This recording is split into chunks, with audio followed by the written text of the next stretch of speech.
Everyone, welcome to the class. आज हम discuss करने वाले हैं क्लास 12th का चैप्टर केमिकल काइनेटिक्स और उसमें हम डिस्कस करेंगे रेट ऑफ रिएक्शन। हालांकि हम पहले भी डिस्कस कर चुके हैं, बट आज हम स्पेसिफिकली फोकस करेंगे for gaseous reactions. Gaseous reactions मतलब जहाँ पर गैसेज इन्वॉल्व होंगी। देखो, जब हम रेट ऑफ रिएक्शन की बात करते हैं तो हमें जनरली पता है कि इसका डेफिनेशन क्या होती है, change in concentration per unit time और rate of change of concentration, या फिर हम इसको लिख सकते हैं change in concentration divided by change in time, मतलब कितने टाइम में कितनी कंसंट्रेशन चेंज हुई। फॉर एग्जांपल मान लो इनिशियली हमारी कंसंट्रेशन थी C1 और वो चेंज हो गई C2 में। C1 कब थी? टाइम T1 पर, और C2 जब हुई तब तक टाइम T2 हो चुका था। ठीक है, तो हम रेट क्या लिखेंगे, C2 मतलब final minus initial divided by again final time minus initial time, या फिर हम इसको लिख सकते हैं delta C by delta T, या फिर हम लिख सकते हैं DC बाय dt। डेल्टा और डी में क्या डिफरेंस है, मान लो ये कुछ है, ठीक है, ये कंप्लीट रेट ऑफ रिएक्शन है। इसके इतने पार्ट की अगर हम कहें कि 1 से 5 तक हमने टाइम स्टार्ट किया 1 और 1 से लेकर 5 सेकेंड तक जो टाइम था, या फिर 0 सेकेंड से 5 सेकेंड तक जो टाइम था, उसमें इतनी कंसंट्रेशन चेंज हुई, तो हम इसे बोलेंगे डेल्टा। लेकिन जब हम बात करते हैं एक पॉइंट की कि इस पॉइंट पर कितनी कंसंट्रेशन में चेंज है, ठीक है, तो ये बहुत ही छोटा सा पार्ट है। हालांकि यहाँ पर भी पार्ट जो है वो छोटा था, लेकिन ये बहुत ही छोटा सा पार्ट है, तो इसको हम डिनोट करते हैं डी से। ठीक है, चलो, तो ये तो एक रिकैप सा हो गया। अब जब हम गैसेस की बात करते हैं तो देखो होता क्या है, मान लो ये एक कंटेनर है ना। अभी हमने बात की change in concentration upon change in time, यानी कि कंसंट्रेशन की बात की। तो कंसंट्रेशन क्या होती है कि मतलब अगर हम, जैसा कि हम देखते भी आ रहे हैं कि हमने कंसंट्रेशन को किस में लिया है, मोल पर लीटर, यानी कि पर यूनिट वॉल्यूम में। मोल का मतलब क्या हो गया यहाँ पर, नंबर ऑफ मॉलिक्यूल्स, ठीक, और पर लीटर मतलब कि अपॉन लीटर मतलब कि वॉल्यूम। ठीक है, तो हम बात करें कि कितने वॉल्यूम में कितने मोल्स हैं, मतलब पर यूनिट वॉल्यूम में कितने मोल्स हैं। मान लो ये एक वॉल्यूम 1 लीटर का कंटेनर है, इतना इतना, ठीक है, तो इसमें जितने नंबर ऑफ मोल्स होंगे वो क्या हो जाएगी, कंसंट्रेशन। फॉर एग्जांपल यहाँ पर मैंने बोला कि 5 मोल्स हैं, ठीक है, तो इसकी कंसंट्रेशन क्या हो गई, 5। अभी क्या होता है कि गैसेज में अब जो वॉल्यूम होता है वो फिक्स नहीं होता। ठीक है, जैसे लिक्विड में वॉल्यूम फिक्स होता है, सॉलिड में फिक्स होता है, गैसेज में वॉल्यूम जो होता है वो फिक्स नहीं होता। सेम वॉल्यूम में मैं ज़्यादा नंबर ऑफ मोल्स भी ऐड कर सकती हूँ। मतलब इसका मतलब क्या हुआ कि फॉर एग्जांपल जैसे यहाँ पर पहले 5 थे, ठीक है, अभी मैंने इसमें एक तरफ में लिक्विड लेके चलती हूँ, ठीक है, ये 1 लीटर यहाँ पर लिक्विड ऐसे भरा हुआ है। अब अगर आप इसमें लिक्विड की और ड्रॉप्स ऐड करते हो या और लिक्विड ऐड करते हो, तो जैसे जैसे आप ऐड करोगे वैसे वैसे इसका वॉल्यूम जो है वो इंक्रीज करेगा, है ना। आप और इसमें लिक्विड ऐड करते जाओ, इसका वॉल्यूम ऐड होता जाएगा। सेम चीज़ सॉलिड के साथ होती है। लेकिन जब हम बात करते हैं गैसेस की, गैसेस में क्या होता है कि आप प्रेशर बढ़ा दो, इंक्रीज कर दो, तो वॉल्यूम को आप कम भी कर सकते हो।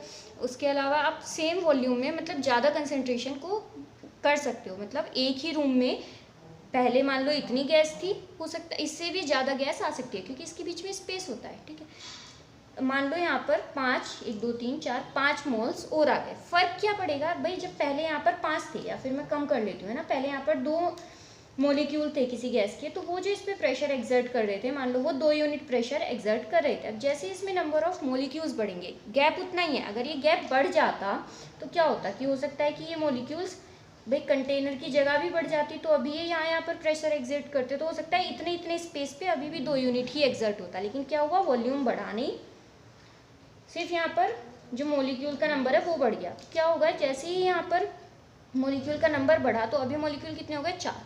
तो अभी यहाँ पर क्या हुआ, कंसंट्रेशन भी बढ़ गई। पर भाई पहले 2 मॉलिक्यूल थे तो कंसंट्रेशन मान लो 2 थी, अभी 4 हो गई है तो कंसंट्रेशन भी 4 हो गई।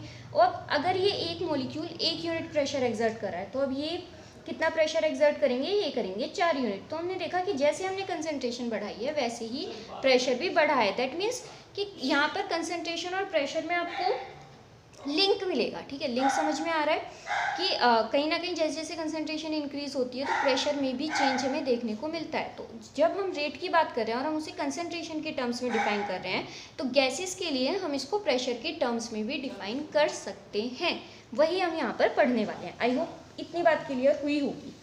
ठीक है, तो अगर मैं इसे RC कह देती हूँ, चेंज इन जब हम कंसंट्रेशन के टर्म्स में रेट ऑफ रिएक्शन की बात करते हैं, तो RP जब हम रेट ऑफ रिएक्शन की बात करते हैं इन टर्म्स ऑफ प्रेशर, तो ये क्या हो जाएगी, चेंज इन प्रेशर पर यूनिट टाइम, यानी कि अपॉन चेंज इन टाइम। मान लो पहले T1 टाइम पर P1 प्रेशर था, अभी जैसे जैसे टाइम चेंज हुआ, टाइम हो गया T2 तो प्रेशर हो गया P2। ये कैसे हुआ होगा, ये हमारे पास रिएक्टेंट है और ये प्रोडक्ट है, मैंने एक जनरल रिएक्शन लिखी हुई है। जैसे जैसे रिएक्टेंट प्रोडक्ट में बदलेगा, मान लो यहाँ पर A के 5 मॉलिक्यूल्स थे तो वो 5 यूनिट ही प्रेशर एक्सर्ट कर रहे थे, ठीक है। अभी ये A के 2 मॉलिक्यूल्स कन्वर्ट हो गए C और D में, है ना, तो यहाँ पर कितने मॉलिक्यूल्स रह गए, 3 मॉलिक्यूल्स रह गए, तो वो प्रेशर भी कितना एक्सर्ट करेंगे, 3 यूनिट। तो इस तरीके से मतलब प्रेशर में चेंज ऑब्जर्व होगा, ठीक है। तो वही होगा, वही जो चेंज है वही है P1 से P2, ठीक है। तो हम इसको क्या लिख सकते हैं, final minus initial P2 minus P1 upon T2 minus T1, या फिर delta P by delta T, या फिर dP by dt। I hope इतनी बात क्लियर हो गई होगी, ठीक। तो अभी एक जनरल रिएक्शन है, हम इसके लिए रेट लिखने वाले हैं। अगर हम इसको लिखें इन टर्म्स ऑफ कंसंट्रेशन, ये जो हमारी जनरल रिएक्शन है इसका रेट लिखें इन टर्म्स ऑफ कंसंट्रेशन, तो वो क्या होगा, जब हम इसकी बात करेंगे तो चेंज इन कंसंट्रेशन, किसकी कंसंट्रेशन, A की, डिवाइडेड बाय dt। अब क्योंकि ये रिएक्टेंट है तो इसकी कंसंट्रेशन कम होगी तो माइनस आएगा, और A है आगे, ये A डिवाइड में चला जाएगा, ठीक है। वहीं अगर हम इसको सेम को लिखें प्रेशर के टर्म्स में, तब क्या लिखेंगे, सेम, यहाँ पर कंसंट्रेशन में चेंज था, यहाँ पर प्रेशर में चेंज होगा, तो dP, और किसका प्रेशर चेंज, A का, ठीक है। जैसे हमने कंसंट्रेशन चेंज सिर्फ किसका देखा था, A का, वैसे ही प्रेशर चेंज देखेंगे हम सिर्फ A का, डिवाइडेड बाय dt, और वही माइनस होगा क्योंकि भाई प्रेशर कम होगा, मॉलिक्यूल्स कम हो रहे हैं, कंसंट्रेशन कम हो रही है, तो प्रेशर भी कम एक्सर्ट होगा, और 1/A, ठीक है। सेम इसी तरीके से आप B के टर्म्स में भी लिख सकते हो, -1/B dB बाय dt, तो ऐसे ही यहाँ पर हो जाएगा -1/B dPB, pressure exerted by B upon dt। वैसे अगर हम C की टर्म्स में लिखे तो 1/C dC बाई dt, यहाँ पर माइनस साइन क्यों नहीं आया, क्योंकि प्रोडक्ट है, प्रोडक्ट बढ़ रहा है टाइम के साथ साथ, रिएक्टेंट कम हो रहा है, प्रोडक्ट बढ़ रहा है, तो यहाँ पर क्या हो जाएगा 1/C dPC, pressure exerted by C divided by dt, ठीक है। और इसी तरीके से आप D को भी लिख सकते हो, वो आप खुद से लिखोगे। आई होप इतना क्लियर हो गया होगा। चलो, तो अभी जैसे मैंने आपको कहा कि भाई कंसंट्रेशन और प्रेशर जो है वो आपस में कहीं ना कहीं उनमें कुछ लिंक होता है। तो जब हम रेट की बात करते हैं कंसंट्रेशन के टर्म्स में और प्रेशर के टर्म्स में, तो इसमें भी कोई रिलेशन होता होगा, है ना। तो वही रिलेशन अब हम पढ़ने वाले हैं। तो अब हम नेक्स्ट क्या देखने वाले हैं, relation between RC and RP, यानी कि rate of reaction in terms of concentration and rate of reaction in terms of pressure. तो सबसे पहले हमें पता है कि किसी भी, अगर हम आइडियल गैस की बात करते हैं तो उसमें हमने एक रिलेशन पढ़ा है, आइडियल गैस इक्वेशन बोलते हैं जिसे PV = nRT।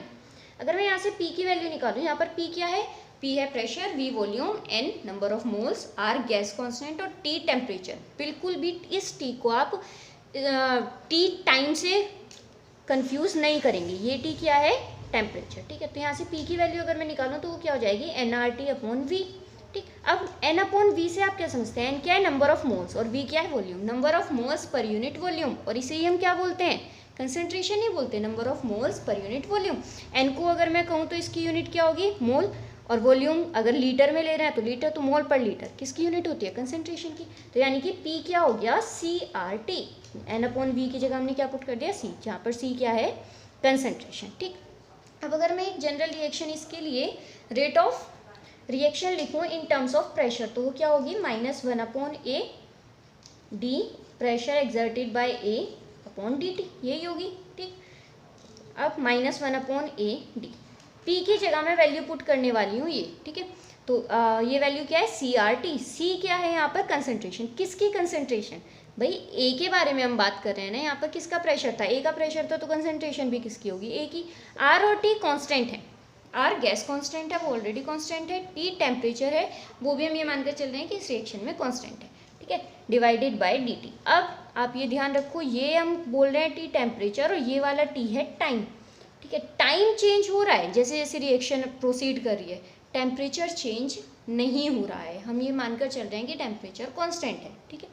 तो अब हम इसको यहाँ पर डिफ्रेंशिएट करेंगे तो -1/A, अभी मैंने आपको बताया कि RT तो कांस्टेंट रहने वाला है यहाँ पर, देखो ये T अलग है और ये T अलग है, ठीक है, ये कांस्टेंट है, सिर्फ चेंज किस में हो रहा है, कंसंट्रेशन में चेंज हो रहा है टाइम के साथ ना गैस कांस्टेंट में चेंज हो रहा है ना टेम्परेचर में। तो -1/a RT कांस्टेंट है वो बाहर आ गया, अंदर क्या बचा dCA/dt। CA क्या है, कंसंट्रेशन ऑफ ए, और कंसंट्रेशन ऑफ ए को हमने इस तरीके से भी तो लिख सकते हैं, एक ही तो बात है भाई, CA लिख दूँ या फिर इस तरीके से लिख दूँ। हम इस तरीके से भी क्या डिनोट कर रहे हैं, कंसंट्रेशन ही तो डिनोट कर रहे हैं ना एक ही। अब इस RT को आप आगे लिख दो -1/a, या फिर यहाँ पर इसको CA ही रहने देती हूँ, यहाँ पर चेंज कर देती हूँ, तो इसको मैं इस तरीके से लिख सकती हूँ dA/dt, right, is equal to RT। और ये क्या है, हमने अभी पीछे देखा था, rate of reaction in terms of concentration, rate of reaction in terms of concentration, ठीक है। तो यहाँ से क्या आ गया, RP is equal to RC/RT, जहाँ पर R क्या है, गैस कांस्टेंट, और T क्या है, टेम्परेचर। आई होप आपको ये रिलेशन समझ में आया होगा। इसके अलावा भी अगर आपकी कोई क्वेरी रह जाती है आप मुझे कमेंट बॉक्स में बता सकते हैं, अगर आपको कोई सजेशन देना है वो भी आप कमेंट बॉक्स में बता सकते हैं। Thank you for watching.